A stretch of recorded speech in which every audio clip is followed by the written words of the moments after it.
نحمدہ ونصلی علی رسولہ الکریم، اما بعد فاعوذ باللہ من الشیطان الرجیم، بسم اللہ الرحمن الرحیم۔ قال اللہ تبارک و تعالی وَلَقَدْ كَرَّمْنَا بَنِي آدَمَ وَحَمَلْنَاهُمْ فِي الْبَرِّ وَالْبَحْرِ وَرَزَقْنَاهُمْ مِنَ الطَّيِّبَاتِ وَفَضَّلْنَاهُمْ عَلَىٰ كَثِيرٍ مِّمَّنْ خَلَقْنَا تَفْضِيلًا۔ وقال تعالی وَلَقَدْ مَكَّنَّاكُمْ فِي الْأَرْضِ وَجَعَلْنَا لَكُمْ فِيهَا مَعَائِشَ قَلِيلًا مَا تَشْكُرُونَ۔ وقال النبی صلی اللہ علیہ وسلم كانت بنو اسرائیل تسوسهم الانبیاء كلما هلك نبی خلفه نبی آخر الا لا نبی بعدی سیکون خلفاء فیکثرون۔ وقال النبی صلی اللہ علیہ وسلم اطلب الرزق من خبائے الارض۔ صدق اللہ مولانا العظیم وصدق رسولہ النبی الکریم۔ معزز خواتین و حضرات، ہم یہاں اخلاقیات کے حوالے سے اور اس کی فلسفی کے حوالے سے گفتگو کر رہے ہیں۔ حقیقت یہ ہے کہ دنیا میں جتنے بھی علوم اور ان علوم پر جتنی بھی عملی تعمیر و تشکیل ہوتی ہے، اس کی اساسیات انسانی زندگی کے بنیادی فلسفے پر ہوتی ہے۔ جب تک کسی علم و فکر کا بنیادی فلسفہ متعین نہ کیا جائے تو یہ علم و فکر عمل میں پورے نتائج نہیں دیتا۔ اس کی وجہ یہ ہے کہ عمل انسان کی زندگی میں بکھرا ہوا ہے۔ اس بکھرے ہوئے عمل کو مربوط کرنے کے لیے علم و فکر کی ضرورت ہوتی ہے، اور علم و فکر کو پرکھنے کے لیے فلسفے کی ضرورت ہوتی ہے۔ جب تک کسی علم و فکر کی بنیادی فلسفی متعین نہ کی جائے تو ہم درست تناظر میں چیزوں کو پرکھنے اور آگے بڑھنے میں ناکام رہتے ہیں۔ اس لیے دنیا بھر میں تمام مذاہب، تمام اسکول آف تھاٹ، اس میں اس حقیقت کو تسلیم کر لیا گیا ہے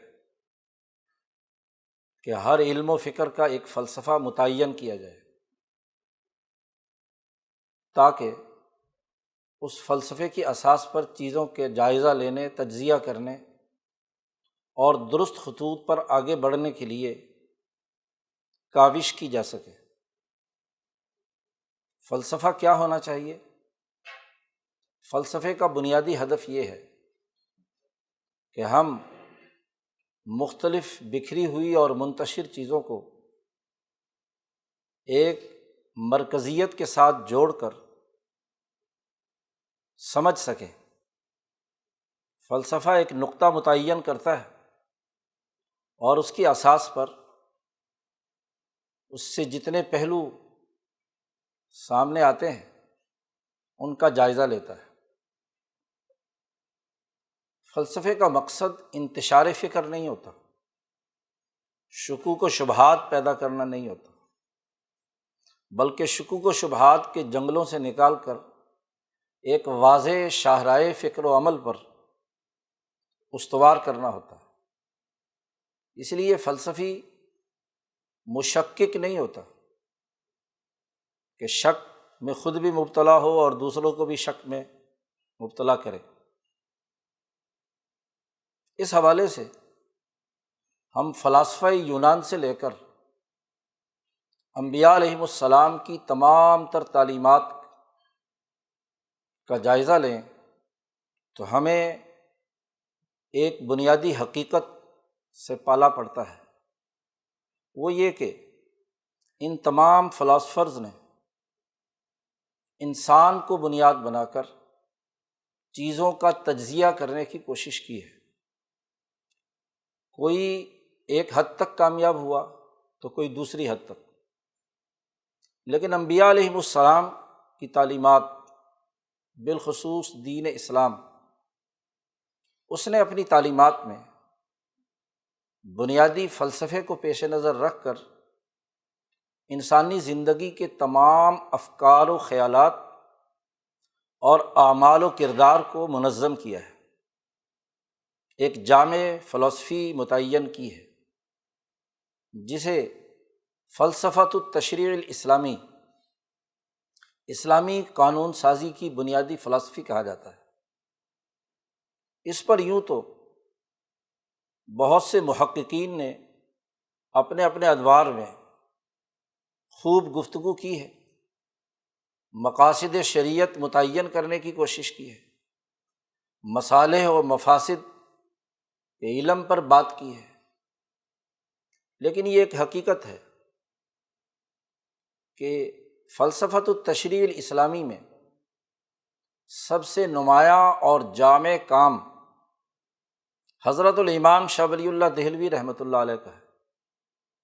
اس بر عظیم پاک و ہند کے وہ عظیم محدث، مفسر، فقیہ، صوفی بزرگ، اسی کے ساتھ ساتھ انسانی سماج کے انقلابی سیاسی اور معاشی افکار کو پیش کرنے والے امام شاہ ولی اللہ دہلوی ہیں۔ 1703 میں شاہ صاحب پیدا ہوئے اور 1763 میں آپ کا انتقال ہوا۔ 60 سال کی آپ کی عمر مبارک ہے۔ 16 سال کی عمر میں وہ مسند درس پر تعلیم و تعلم پر بیٹھ گئے تھے۔ 45 سال مسلسل دنیا بھر کے علوم پر انہوں نے غور و فکر کیا اور ایک فلسفہ متعین کیا جو دین اسلام کی تعلیمات کا خلاصہ اور جوہر ہے، جس میں مصالح اور مقاصد شریعت بھی سامنے آ جاتے ہیں، مفاسد اور اس سے متعلقہ امور بھی مربوط طور پر سمجھ میں آتے ہیں۔ امام شاہ ولی اللہ دہلوی رحمۃ اللہ علیہ کے فلسفہ فکر میں بنیادی حیثیت خود حضرت انسان کو ہے۔ یہ آیت مبارکہ جو خطبے میں تلاوت کی ہے، اس میں اللہ تبارک و تعالیٰ نے ارشاد فرمایا ہے کہ ہم نے انسانوں کو، بنی آدم کو عزت دی ہے۔ وَلَقَدْ كَرَّمْنَا بَنِي آدَمَ، انسانیت کو ہم نے عزت دی ہے، تکریم دی ہے۔ ہم نے اسے بر و بحر، تری اور خشکی میں سوار کرایا ہے۔ حملناہم فی البر والبحر ورزقناہم، اور ہم نے انہیں رزق دیا ہے پاکیزہ، اور ہم نے ان کو باقی مخلوقات پر بہت فضیلت دی ہے۔ 4 باتیں اللہ تبارک و تعالیٰ نے انسانیت کے بارے میں کہی ہیں: تکریم انسانیت، تفضیل انسانیت، ترزیق انسانیت، رزق فراہم کیا ہے، اور اس پوری زندگی پر انہیں ایک کرۂ ارض پر زندگی بسر کرنے کا موقع فراہم کیا ہے۔ دوسری آیت جس میں اللہ تبارک و تعالیٰ نے ارشاد فرمایا کہ وَلَقَدْ مَكَّنَّاكُمْ فِي الْأَرْضِ، ہم نے تمہیں زمین پر ٹکانہ دیا ہے۔ وَجَعَلْنَا لَكُمْ فِيهَا مَعَائِشَ، اور ہم نے تمہارے لیے معاشی وسائل اور رزق کی فراوانی کا موقع فراہم کیا ہے، معاشی سرگرمیاں تمہارے لیے مقرر کی ہیں۔ انسانی زندگی معیشت کے بغیر آگے نہیں بڑھتی، اور معیشت تقاضا کرتی ہے چیزوں کو انسانی فائدے کے لیے درست طور پر استعمال کرنے کی جد و جہد اور کوشش کرنا۔ شاہ صاحب فرماتے ہیں کہ جب انسان اصل ہے تو انسان کا اگر درست تناظر میں جائزہ لیا جائے تو تین بنیادی دائرے دنیا بھر کے تمام فلاسفروں، حکماء، انبیاء، فقہاء اور محدثین کے ہاں تسلیم شدہ ہیں، اور یہ تینوں وہ چیزیں ہیں جن سے انسان علم بھی حاصل کرتا ہے اور عمل بھی کرتا ہے۔ ایک انسان کا نفس، ایک انسان کا قلب اور ایک انسان کی عقل۔ نفس، قلب اور عقل، یہ تین مراکز ہیں انسان کے۔ ولی اللہ فلاسفر اس حقیقت کی نشاندہی کرتے ہیں کہ انسان کے علم کے ذرائع یہی تین ہیں۔ عقل سے انسان کچھ چیزوں کا ادراک کرتا ہے، قلب سے کوئی چیزیں اس کے دل و دماغ میں آتی ہیں، فہم اور شعور یا کشف و الہام کے ذریعے سے، اور اس کا نفس تجربات کی روشنی میں کچھ نئی چیزیں دریافت کرتا ہے۔ اسی لیے جس زندگی میں، دنیا میں انسان جو معاشی سرگرمیاں کرتا ہے، اس کی ایک جامع معنی تعریف خود امام شاہ ولی اللہ نے کی ہے کہ تین بنیادی دائرے ہیں۔ انسان جو زندگی بسر کرے اس دنیا میں، جو معاشی سرگرمیاں اختیار کرے، اس کو تین معیارات پر پرکھنا ضروری ہے۔ اکنامکس کی اتنی جامع معنی تعریف شاید ہی کسی نے کی ہو۔ ہم جب اکنامکس پڑھتے ہیں تو ایک طرف انسانی احتیاجات ہیں اور دوسری طرف ان احتیاجات کی تسکین کے لیے وسائل معاش ہیں، اشیاء اور گڈز ہیں۔ ان سے ہم احتیاجات کی تسکین کرتے ہیں۔ تو زندگی میں انسان اپنی جتنی حاجات کو پورا کرے، احتیاجات کو، اور اس کے لیے جو وسائل اور ذرائع استعمال کرے، اس کے لیے ضروری ہے کہ ان تین دائروں سے گزرے۔ انسان کی عقل اجتماعیت پسند ہے، وہ انسانی عقلوں کو اپیل کرتی ہے اور انسانی اجتماع کے بنیادی تقاضوں کو سمجھتی ہے۔ انسان کا قلب وہ اخلاقیات کے بنیادی تقاضوں کا ادراک کرتا ہے۔ اس کے دل میں جو جذبات ابھرتے ہیں، مسلسل عمل کے نتیجے میں جو خلق اور ویلیو پیدا ہوتی ہے، اس کے قلب کا مرکز ہے۔ اور اس کا نفس جو اس کے جسم کے تمام اعضاء کو کنٹرول کرتا ہے، وہ تجربے کرتا ہے، تجربات سے سیکھتا ہے۔ تو تینوں باتیں معاشی سرگرمیوں کے لیے اس لیے لازمی ہیں کہ انسان ان تین دائروں میں اپنا کردار ادا کرتا ہے۔ اسی کو ایک اور جگہ پر امام شاہ ولی اللہ نے فرمایا کہ انسان جانور سے جب ممتاز ہوتا ہے تو تین بنیادی خصوصیتیں ہیں۔ ایک تو یہ کہ انسان اجتماعیت پسند ہے، دوسرے انسانوں کا فطری اور طبعی طور پر خیال رکھتا ہے، رائے کلی اس کے اندر پائی جاتی ہے، جانوروں میں یہ نہیں ہے۔ اسی طرح انسان ایجاد و تقلید کے مراحل سے گزرتا ہے، کچھ ایجادات کرتا ہے، پھر انہیں پرکھتا ہے، لوگ اس کی تقلید کرتے ہیں، تو نئی ضرورتیں سامنے آتی ہیں تو نئی ایجادات سامنے آتی ہیں۔ تو ترقی کا سفر ارتفاقات انسانی کی صورت میں جاری رہتا ہے۔ اسی طرح انسان کی ایک بڑی خصوصیت یہ ہے کہ یہ خوب سے خوب تر کی تلاش میں رہتا ہے، حب جمال ہے اس میں۔ تو رائے کلی انسان کی خصوصیت، ایجاد و تقلید اور حب ظرافت یا حب جمال، انہی تینوں کے دائرے میں انسان کی تمام تر معاشی سرگرمیاں ہوتی ہیں۔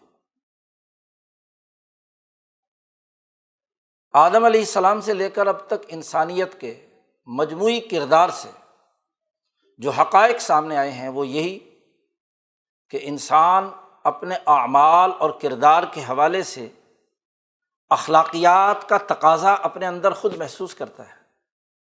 جب بھی کوئی نئی ایجاد سامنے آتی ہے، لوگ اسے استعمال کرتے ہیں، اس کی تقلید کرتے ہیں، عمل درآمد کرتے ہیں، تو سوال دنیا بھر کے سامنے کھڑا ہوتا ہے کہ ان کے استعمال اور ان کی پروڈکشن کے لیے کیا اخلاقیات ہونی چاہیے کہ جس سے انسانیت محفوظ رہے، انسانیت کو نقصان نہ پہنچے۔ اب چیزوں کے پرکھنے کا معیار یہی ہے کہ دیکھا جائے گا کہ جو نئی ایجاد ہوئی ہے، نئی ٹیکنالوجی دریافت ہوئی ہے، نئی زندگی ہمارے سامنے آئی ہے، کیا وہ انسانوں کے مجموعی مفاد کے مطابق ہے یا انسانوں کے مجموعی مفاد کے منافی ہے؟ رائے کلی یعنی کل انسانوں کے مفاد کے مطابق ہے۔ اس کے مقابلے میں ایک شاہ ولی اللہ صاحب نے اصطلاح استعمال کی ہے رائے جزئی، کہ کوئی چیز آپ ایجاد کرتے ہیں، انسانی سوسائٹی میں متعارف کراتے ہیں، تو اس کے حوالے سے آپ کی رائے جزئی اسے کہا ہے کہ بہت سطحی، انفرادی یا ذاتی مفاد کے لیے آپ نے بنائی وہ چیز، اجتماعی مفاد سے قطع نظر صرف اور صرف ذاتی مفاد کے لیے یا ذاتی مفاد کے غلبے کے تناظر میں، کہ اس کے ذریعے سے انسانیت کو مغلوب کیا جائے، یہ رائے جزئی ہے، انفرادی رائے، پست سوچ ہے کہ آپ وہ چیز تخلیق کر رہے ہیں یا اس کے استعمالات کا مشورہ دے رہے ہیں، تو وہ دراصل امانت میں خیانت ہے، جیسا کہ نبی اکرم صلی اللہ علیہ وسلم نے ارشاد فرمایا کہ جو انسانیت کے لیے مضر چیز ہے، آپ سے کسی نے مشورہ لیا اور آپ وہ مشورہ جانتے بوجھتے ہوئے کہ یہ انسانیت کے لیے نقصان دہ ہے، غلط رخ پر ڈالتے ہیں، تو یہ بہت بڑی خیانت ہے۔ اور جو خیانت کرنے والا ہے اس کا دائرہ اسلام سے کیا تعلق؟ تو بڑی بنیادی سی حقیقت جو اخلاقیات کی تشکیل کے لیے ہمارے پیش نظر رہنی چاہیے وہ مفاد عامہ ہے۔ انفرادی جزوی مفادات کے تناظر میں کاموں کو سر انجام دینا، اس کی پبلسٹی کرنا، اس کے حوالے سے اس کا تعارف کرانا، یہ دراصل اجتماعی انسانی کے علی الرغم ہے، اس کے خلاف بات ہے۔ دوسری اہم ترین بات کہ وہ اخلاق جو آدم علیہ السلام سے لے کر اب تک دنیا کے تمام مذاہب میں، تمام اسکول آف تھاٹ میں متفق ہے، جھوٹ بولنا کسی کے نزدیک جائز نہیں ہے، سچ بولنا سب کے نزدیک ایک ایسا خلق ہے کہ اس کے بغیر نہیں رہا جا سکتا۔ اسی طرح عدل کرنا یہ بھی انسان کا بنیادی خلق ہے، وقار اور احترام انسانیت کا ہونا یہ بھی انسان کا بنیادی خلق ہے جس پر تمام لوگ متفق ہیں۔ تو اخلاقیات وہ کہ جس کے ذریعے سے تمام مذاہب کا اتفاق ہے جن پر، اور ان کے ذریعے سے انسانی فلاح و بہبود کے لیے آپ کردار ادا کرتے ہیں۔ اخلاق فاضلہ کی تعبیر کی ہے، اور شاہ صاحب نے اپنی کتابوں میں کوئی 7 بنیادی اخلاق جس پر دنیا بھر کے تمام فلاسفر متفق ہیں، ان کی تعریف اور ان کی خصائص بیان کی ہیں، اور دین اسلام نے ان 7 کے 7 کو جمع کر دیا ہے 4 چیزوں میں: پاکیزگی فکر و عمل، طہارت جسے کہا گیا انسانی معاشرے کے لیے، دوسری کہ اس بات کا احساس ایک مسلمان کے سامنے ہونا چاہیے، بلکہ دنیا کی اکثریتی وہ آبادی جو دین الہی کو تسلیم کرتی ہے، عیسائیت ہو، یہودیت ہو یا دیگر مذاہب بھی، کوئی بھی خدا کا، رام کا، گاڈ کا کوئی بھی تصور رکھتے ہیں، تو اس کے سامنے جواب دہی کا عمل جس کو اخبات کہا شاہ صاحب نے۔ اور نمبر 3، جو بھی عمل کیا جائے اس کی اساسیات انسان کی سماحت یعنی اس کے وقار اور اس کی سربلندی کے لیے ہو، اسے ذلیل اور رسوا کرنے کے لیے نہ ہو، وہ اس کا درجہ بڑھائے، اس میں ایک وقار ہو، جرأت ہو، عزم ہو انسانی فلاح و بہبود کا، نہ یہ کہ انسانیت کی ذلت، غلامی، پستی یا بد اخلاقی کا مظاہرہ ہو۔ اور چوتھی چیز جسے شاہ صاحب نے واضح کیا انسانی اخلاقیات میں، وہ عدالت ہے۔ عدل ایک ایسا ملکہ ہے، شاہ صاحب فرماتے ہیں کہ جس کے ذریعے سے انسانی معاشروں کا نظم و نسق بہت خوبی کے ساتھ چلایا جا سکے، خواہ وہ ایک گھر ہو، ایک محلہ ہو، ایک شہر ہو، ایک ریاست اور مملکت ہو، یا بین الاقوامی انسانی سماج ہو۔ چار یہ بنیادی اخلاق ہیں۔ ان اخلاق کے تناظر میں چیزوں کو پرکھا جائے گا۔ کیا جو نئی ٹیکنالوجی دریافت ہوئی ہے اس میں پاکیزگی فکر و عمل ہے؟ وہ اللہ کی ان نعمتوں کے احساس کے ساتھ ہے کہ جو اس نے یہاں اس کرۂ ارض پر وسائل رکھے اور ہم نے ان وسائل کو دریافت کر کے ایک نیا رخ دیا، کیا وہ انسانیت کی عزت اور افتخار کا باعث ہے، یا انسانیت کو صرف ایک ایسا کسٹمر کہ جس کی جیب سے پیسے بٹورنے ہیں یا جس سے صرف مفاد حاصل کرنا ہے؟ انسان بھی اشیاء اور گڈز کے طور پر ہو، ایسا نہیں، اس کی عزت و وقار سامنے ہو۔ اسی طرح عدالت کا وہ خلق جس سے عدل و انصاف انسانی سماج کی تمام سطحوں میں قائم ہو۔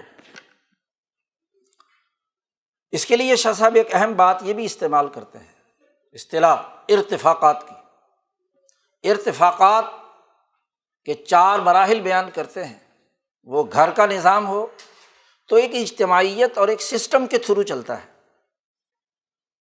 اسی طرح کسی محلے میں، کسی شہر میں یونین کونسل اور بلدیاتی نظام کے ذریعے سے سسٹم چلتا ہے، صوبے میں، ملک میں حکومتی رٹ کے ذریعے سے سسٹم کے تھرو کام ہوتا ہے، افراد کام نہیں کرتے۔ ادارہ جاتی سسٹم ہو جس کے ذریعے سے ادارے کام کریں، نہ کہ فرد واحد، اور وہ ادارے اسی معیار پر ہوں کہ پاکیزگی فکر و عمل ہو،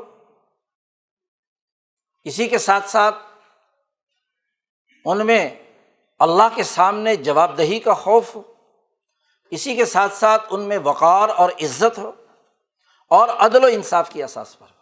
یہی حال بین الاقوامی سماج کا ہے کہ جب ممالک اور اقوام مل کر ایک بین الاقوامی سماج تشکیل دیں تو ان میں جو امور بین الاقوامی سطح پر تمام اقوام عالم پر نافذ کیے جائیں وہ انسانی فائدے، اس کے وقار اور اس کی عزت کے لیے ہو۔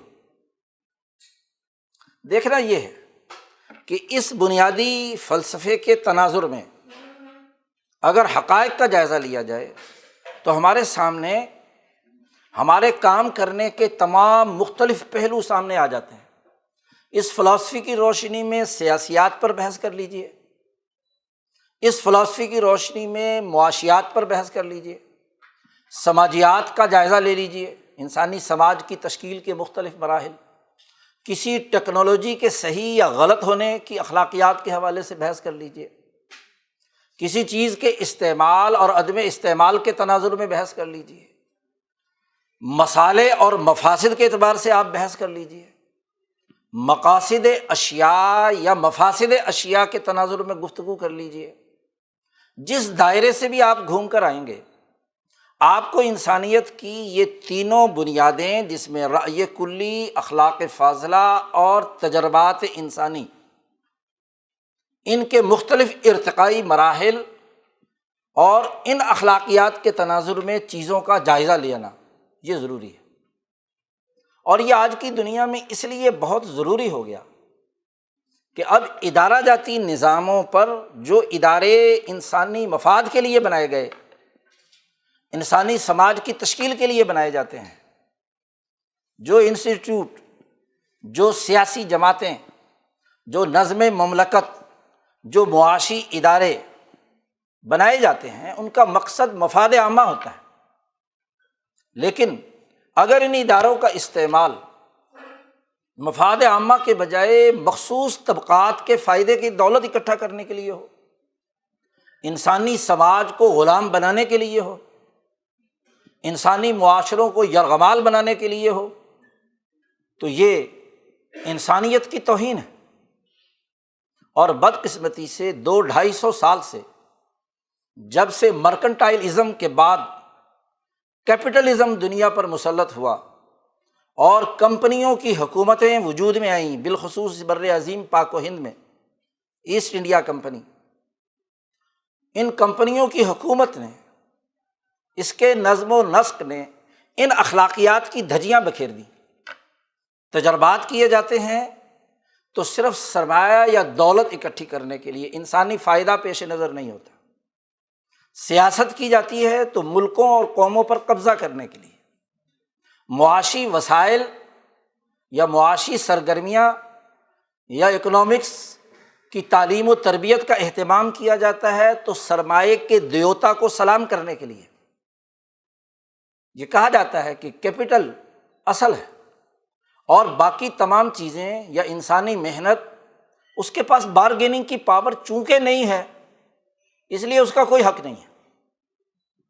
عجیب بات ہے کہ چور ڈاکو مل کر کوئی کام کر رہے ہوں اور ایک مظلوم اور مقہور آدمی کے پاس پاور نہ ہو اور اس کو قانون بنا دیا جائے۔ تو یہ جو دنیا بھر میں اس تصور پیدا ہو گیا کہ ادارے کمپنیوں کے یرغمال،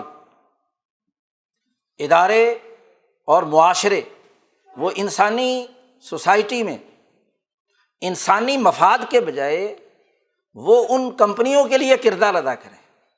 آج دنیا بھر میں اسی ایسٹ انڈیا کمپنی کے پھیلاؤ پر مبنی جو کمپنیاں ہیں، جو بھی، ان کا بنیادی کردار ہمارے سامنے ہے۔ آج ابھی حال ہی کی صورتحال دیکھ لیجئے کہ کرونا ویکسین انسان کی ضرورت ہے۔ اقوام متحدہ کا سیکرٹری جنرل چیخ چیخ کر کہہ رہا ہے کہ اس پر اپنی مناپلی اور اجارہ داری ختم کریں، ممالک کو اجازت دی جائے اس کے کاپی رائٹ کے نام پر جو حقوق آپ نے حاصل کیے ہوئے ہیں انہیں ختم کیا جائے تاکہ انسانیت اس بحران سے نکلے۔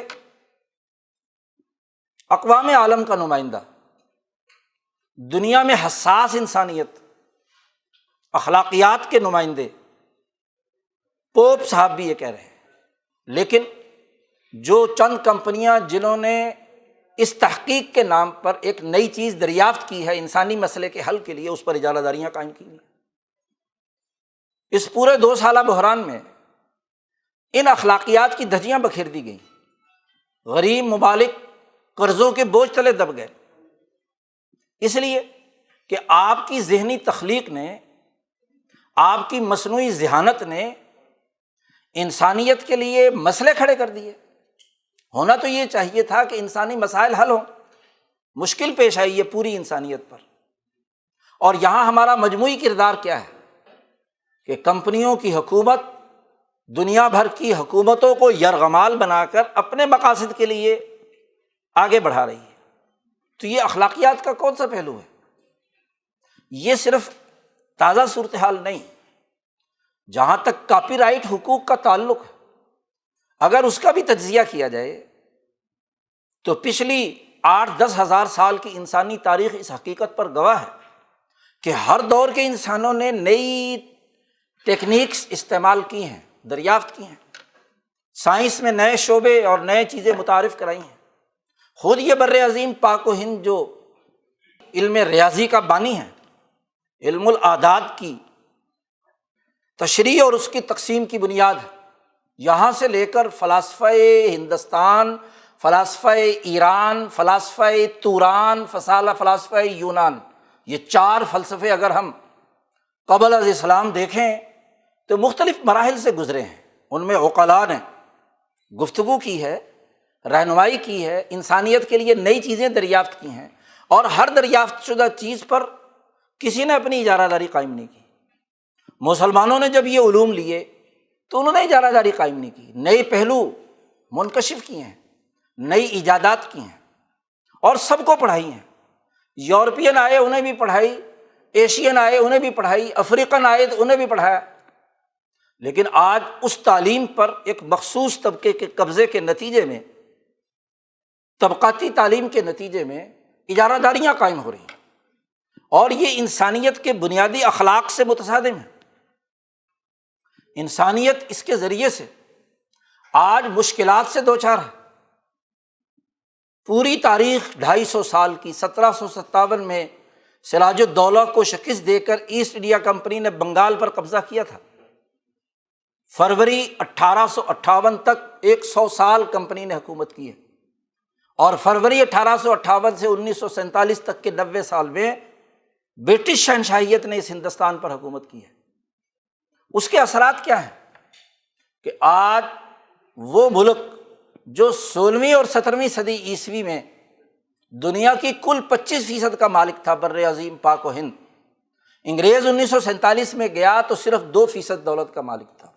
23% دولت یہاں سے لوٹ کر یورپ اور دوسرے خطوں میں منتقل کر دی گئی۔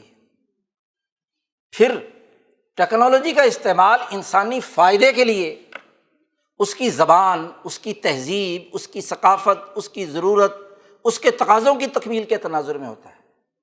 قومی آزادی، سیاسی استحکام اور معاشی مضبوطی، خود مختاری، اس کے بغیر قومیں ترقی نہیں کرتی۔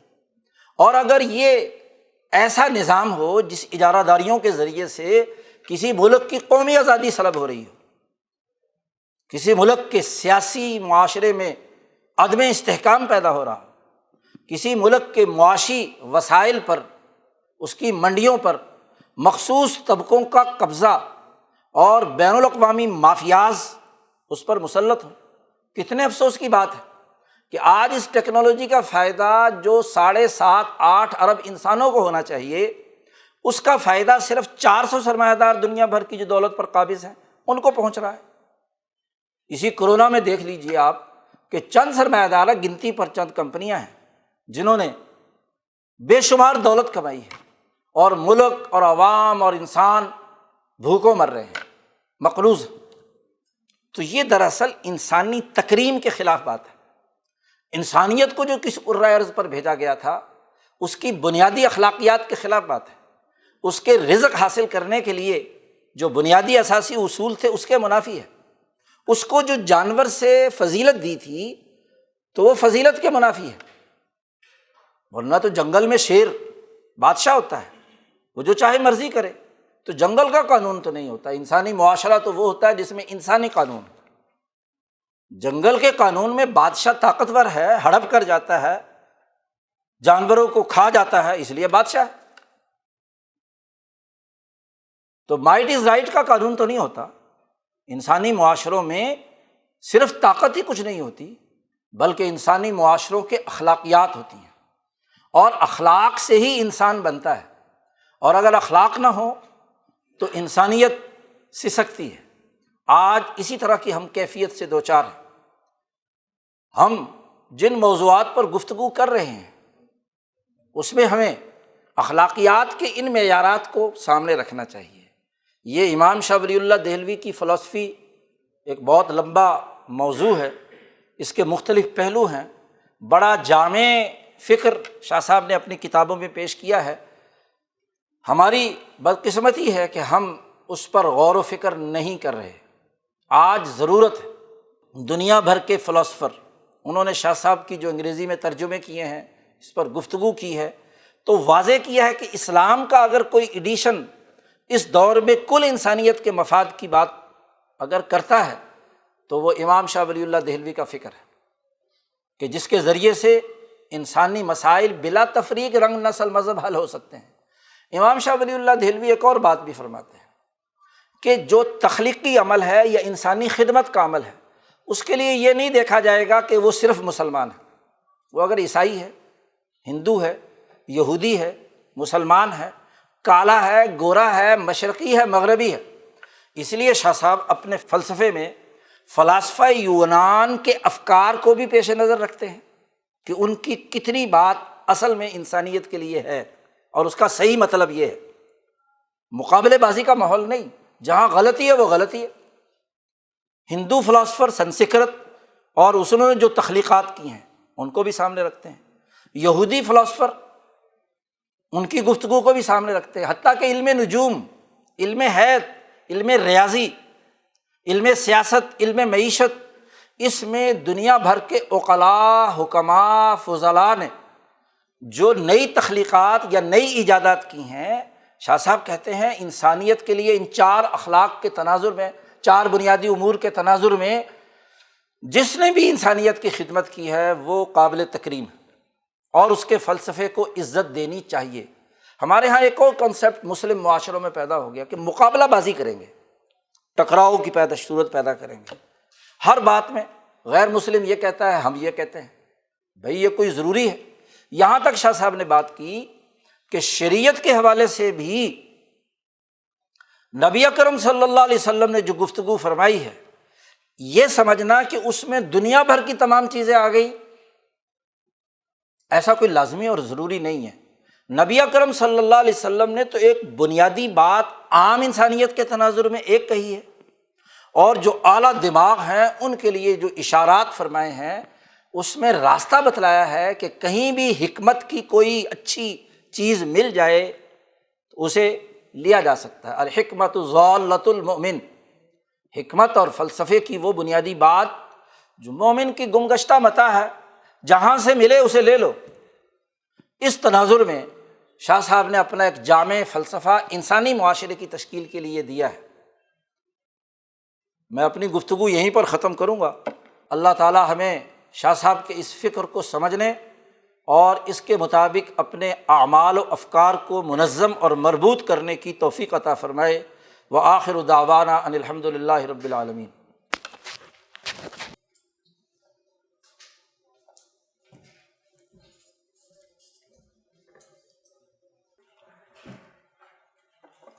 بسم اللہ الرحمن الرحیم، and thank you very much as I embark on the toughest exercise of my life, because it was such a comprehensive lecture, and offering a summary of it in the next 10 or so minutes would be very challenging and an uphill task. So with the name of Allah I begin.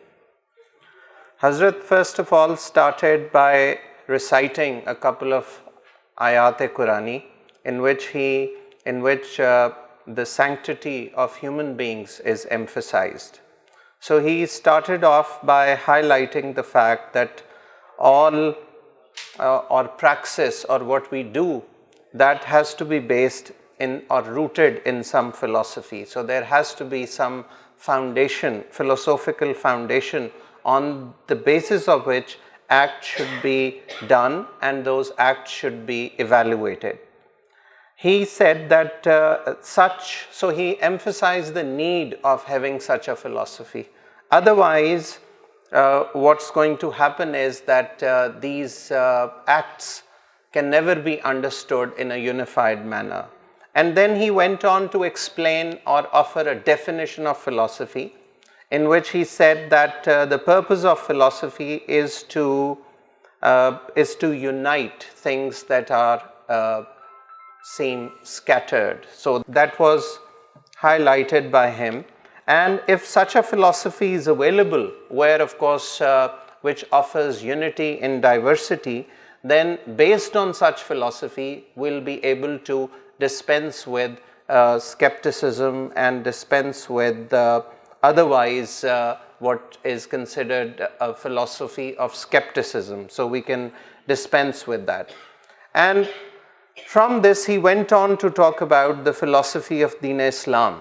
And the first term that he employed was al-falsafatu tashri' al-islami. And he mentioned that Hazratul Imam Shah Waliullah Dehlwi has propounded such a philosophy. And this philosophy is revolutionary in the domains of politics, in the domains of economics as well. And what he has done is, Shah Waliullah, who was born in 1703 and he passed away in 1763. So during these 60 years of his life, he surveyed the available knowledge formations of his times, and he presented a comprehensive philosophy. And in this philosophy, maqasid and masalih both are included. And this philosophy builds on human beings, that at the center he places a human being. And with this, he connected it with the Qur'ani ayat, which were recited at the very beginning, in which takreem-e-insaniyat, tafzeel-e-insaniyat, tarzeek-e-insaniyat, and at the end, the fourth one was that human beings, they have these resources available to them, and they have to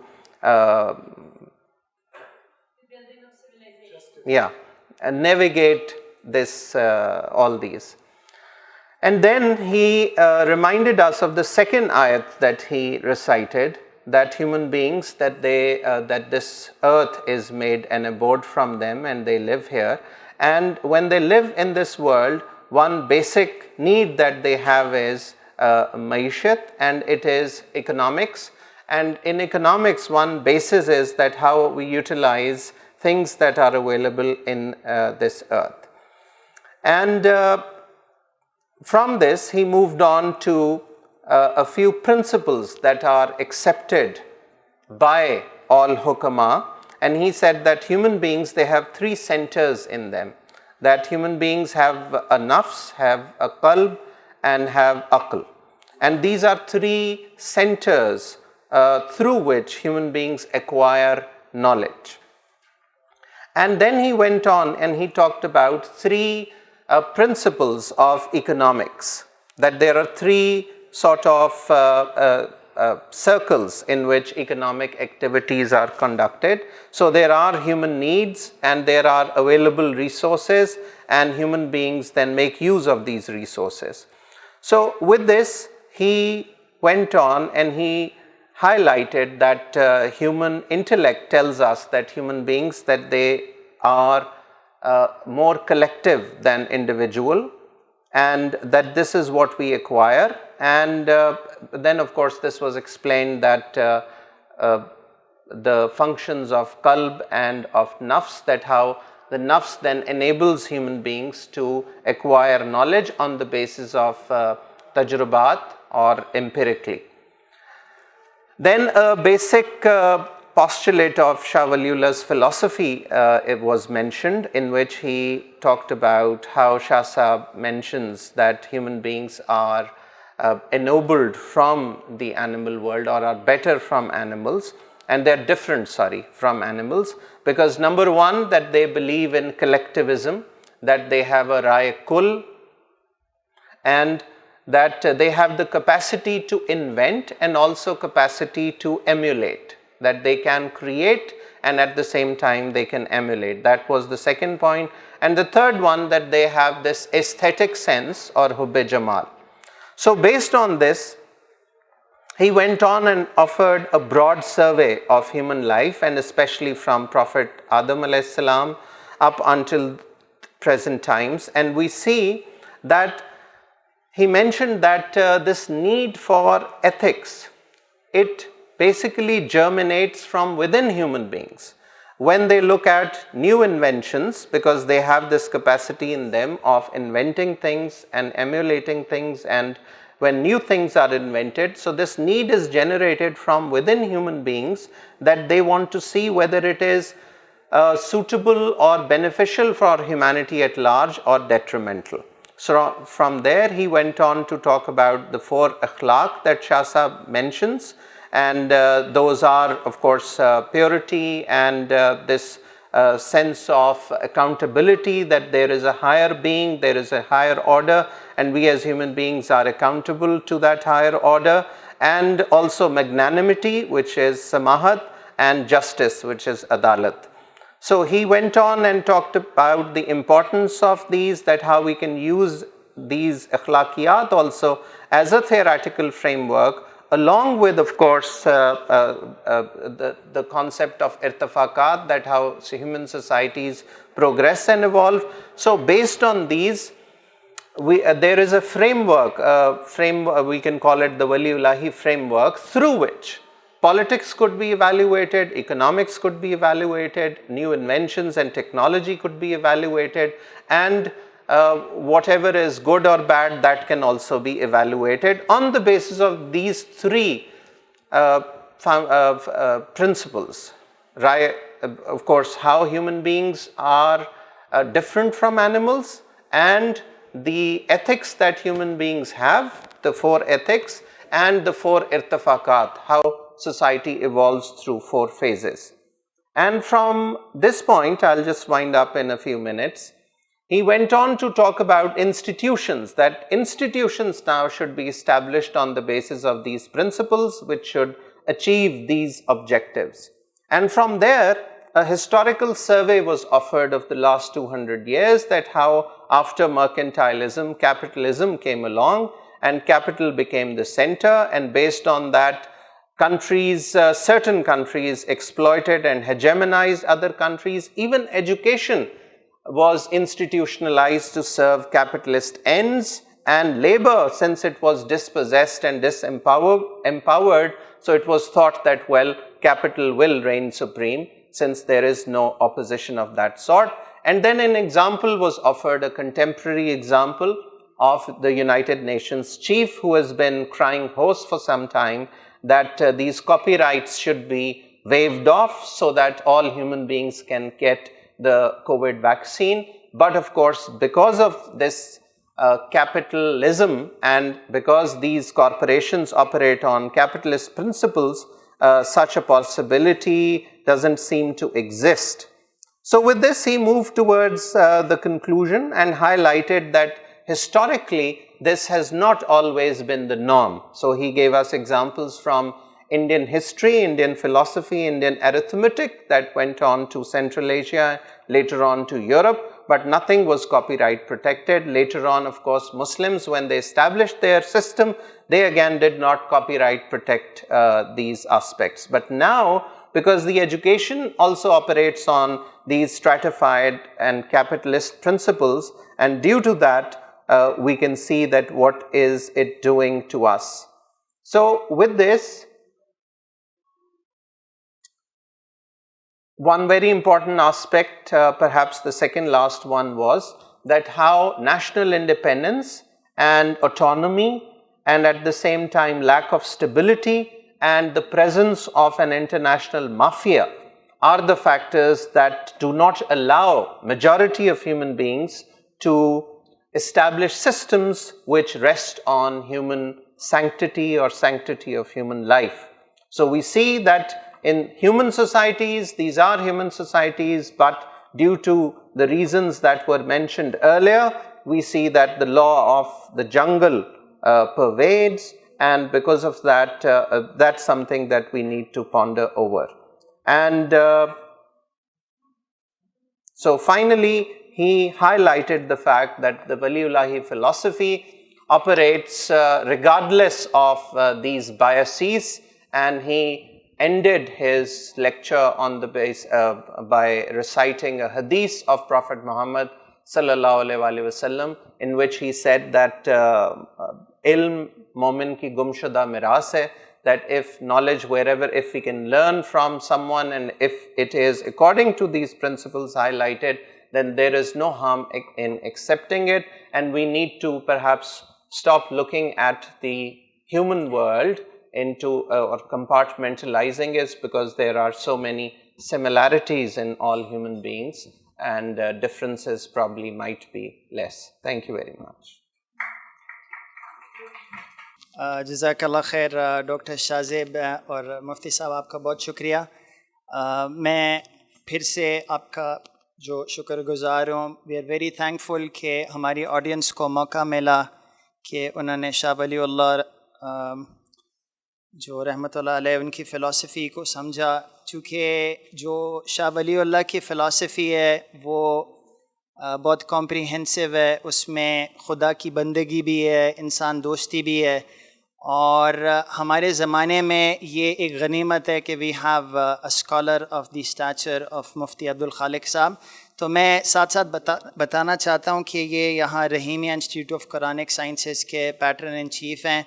جو ابھی انہوں نے ایک خاکہ present کیا ہے وہ اس کو سمجھنے کے لیے بہت زیادہ ایفرٹ اور چاہیے. تو اس کے جو ان کے لیکچرز ہیں جو کہ انہوں نے ملتان میں دیے تھے وہ پبلشڈ ہیں, اور الحمدللہ میں نے بھی کوشش کی ہے کہ اس کو انگلش میں ٹرانسلیٹ کروں. وہ بھی فائنلائز نہیں ہے لیکن وہ ابھی کرنٹلی ریویو ہو رہا ہے. تو hopefully those of you who need to learn this in English, تو it may be beneficial for them. اس کے علاوہ یہ پبلشڈ ہے, ان کی سائٹ پر ہے, تو آپ ضرور استفادہ کیجیے گا انشاءاللہ.